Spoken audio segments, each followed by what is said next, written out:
Hello everyone! Welcome to Dear Charot Kitchen. Magluto tayo ngayon ng pininyahang manok. At eto ang mga ingredients na kailangan natin.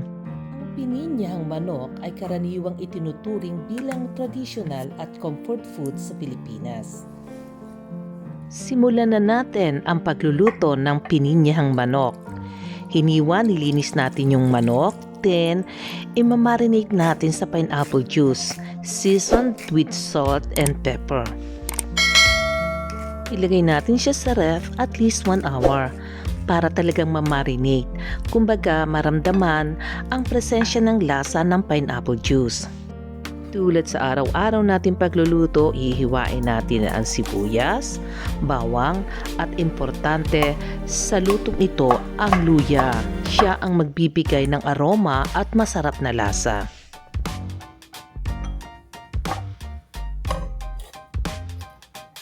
Sinangkapan ko rin siya ng kamatis para magkaroon siya ng kulay. Pero ang ginagamit ko yung mga maliliit na tomato para hindi maasim.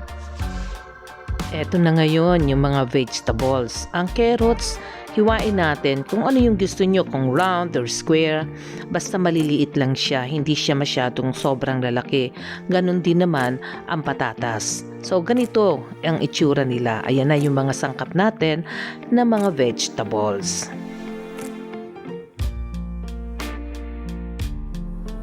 Sa isang kawali or in a pan, maglalagay tayo ng vegetable oil, then ipiprito natin ng hiwalay ang mga vegetables. Potato, carrots, paprika. Pero hindi dapat masyadong mainit yung kawali. Huwag masyadong mataas ang init ng stove. Doon sa kawaling pinaglutuan natin, igigisa natin ngayon ang sibuyas, bawang, luya at kamatis. Kapag lumabas na yung aroma ng sibuyas at luya, ilagay nyo na yung manok. Ihalo natin ngayon yung natirang pineapple juice doon sa pagka-marinate ng chicken. At dahil Pinoy tayo, hindi nawawala ang patis. Haluan ng patis na katamtaman lang. Ingatan na huwag masyadong marami dahil baka umalat. Ihahalo na natin ngayon ang mga vegetables na niluto natin kanina.